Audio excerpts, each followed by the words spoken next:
What's good, YouTube? It's Rico the Fox Kid here, and I know it's been a while since I made a video. It's just life's been busy for me, but I feel obligated to make one now because the January 2014 Forbidden Limited list has been released. Dragons are dead. I'm just gonna say that right now. There are not as many changes as there were with the September list, which completely changed the way the game, well, theoretically did.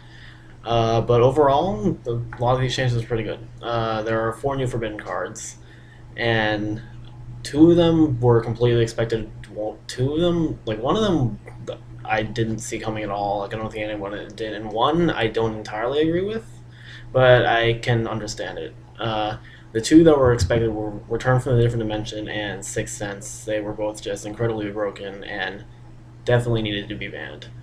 Uh, and then the one that I can kind of see why it happened was Dragon Ravine. Just I don't think it had to happen just because it wasn't the main problem in Dragon Ruler. It just kind of like was the consistency of the deck. It wasn't really the power. But I guess it's kind of a flawed card anyway, just because it's part of what makes Dragoonity stupid. But I would say that honestly, the real problem with Dragoonity, if there actually is one, would probably be Vajrayana. So I don't entirely agree with Ravine, but I can see why it happened. The banning of Ravine pretty much killed any chance of Dragon Blue still being competitive. So yeah, and then the last card is Self Destruct Button. That one is completely random, but it makes complete sense because Self Destruct Button brings nothing productive to the game.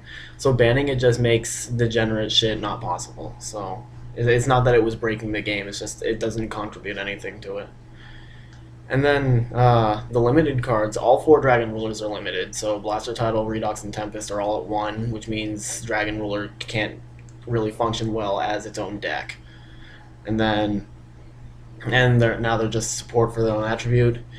Debris Dragon was limited, which I don't entirely think was needed, just because while it was good in Dragon Ruler, all it really did was just add Ancient Fairy Dragon, Black Rose, and Star Eater to the list of things they could do. It really didn't do anything broken on its own. So I don't think that was necessary. I think Debris Dragon could have stayed at 2 or even gone at 3. They unbanned Magician of Faith, which is great because it should have been unbanned a long time ago. Just it's too slow for the game now. Just, Magician of Faith isn't going to break anything. Divine Wind, this is probably just to stop Heartbeat Answer stuff, and it's a stupid card anyway. They limited Final Countdown just because, like, similar to Self-Destruct Button, Final Countdown doesn't really bring anything good to the game. It's not necessarily breaking it, but it's really, there's nothing productive about it because you just play the card when you draw it and then you stall out for 20 turns. So now just with Final Countdown at 1, it becomes harder to draw the card, so now it's even harder to win with it. They limited Sacred Sword to 7 stars. This, I think, was completely unnecessary because at this point they're just overkilling Dragon Rulers, which I guess is kind of justified with how they ran the entire game for the last 4 months, but this was a completely unnecessary limit because when you limit all 4 Dragon Rulers, you're not going to use Sacred Sword at 7 stars anyway because if you banish the Dragon Ruler, you're not going to be able to get it back. So this hit I felt was probably the most unnecessary change because it's just not going to do anything anyway. So yeah. And then the last limited card is Spellbook of Fate. This one I'm kind of like half and half on because on one hand, Spellbook can search it anyway, so limiting it doesn't change the frequency of it showing up. But what it does change is people looping like Fate with another Fate in the graveyard and then returning that with Spellbook of Eternity. So overall, I think the limiting of Spellbook of Fate was okay, but it really doesn't do much. It's like it stops something stupid, but it doesn't really stop the deck. And then there are 2 semi-limited cards, and they're Chaos Sorcerer and Lone Fire Blossom. Both of these needed to come back for a long time. Just Chaos Sorcerer isn't really broken at all, and was really only limited to hit down on Chaos Dragon, at which point they should have just banned BLS instead. I don't know why they didn't do it with this list, but I guess it's just because BLS wasn't doing anything. And then Lone Fire Blossom should have come back at 2 a long time ago, because it was never really broken.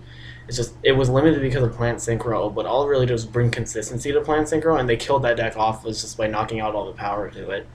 And really, Lone Fire Blossom, the only reason it can't be at 3 is because there's like stupid loops with Symbols of Heritage. So overall, Lone Fire Blossom at 2 is a good thing, especially with Sylvan coming out soon.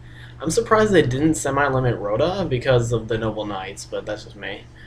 And then for Unlimited, there are Archlord Christia, Mizuki, Plague Spreader Zombie, TG Striker, Tour Guide from the Underworld, Constellar Ptolemy M7, and Fire Formation Tenki. I am really half and half on this because some of them I think didn't need to be restricted and are fine at 3, and then others I'm just thinking why bring these back? TG Striker and Tenki and Plague Spreader definitely did not have to be restricted at all, and they're perfectly fine coming back at 3. Because Plague Spreader is just, it's only really good in zombies now. Like, not even Lightsworn uses it, just because there's no good like level 6 synchros to use. Striker didn't need to be limited because TG Stun doesn't really do anything and was never really even broken. Like, TG Agent wasn't really that much either.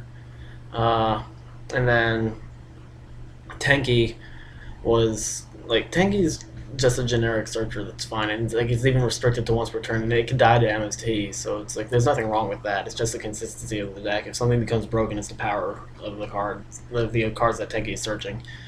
Ptolemy, I think, was limited because of like loops that involved 2 of them, so I'm not entirely sure why this came back, but I don't know if it's gonna actually break anything. Tour Guide, I guess Tour Guide's okay just because Sangan's banned. And I guess the tour guide, there's going to be 3 tour guide tied, and I guess like Night Assail on a tour bus or something. But overall, I think I would prefer tour guide staying at 2. That way, people can't just do like derp tour guide engine twice. But I guess that's okay. If Sangan were to come back, I would say yeah, tour guide should stay at 2. But that's just me. And then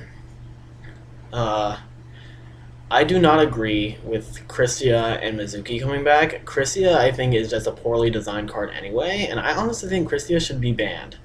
Just because it's a free drop when you get 4 fairies in the graveyard, which is pretty easy to do in Agent, and it puts a fairy back in your hand, and then when it dies, it goes back to the top of your deck.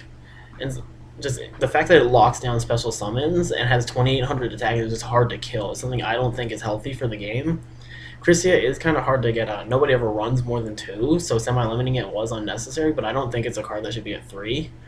But Agent really isn't doing anything, so if they ever become broken again, then I guess we'll cross that bridge when we get there. And then Mizuki, I think, is just, it's a card that's just waiting to be broken. Just Mizuki, like, Zombie is really just killed by its own like lack of consistency at times, but like Zombie is an insane deck and can do some really stupid shit, and all the Mizuki does is just fuel that, and that's why I'm just afraid of Mizuki being at 3. And it's just free card advantage.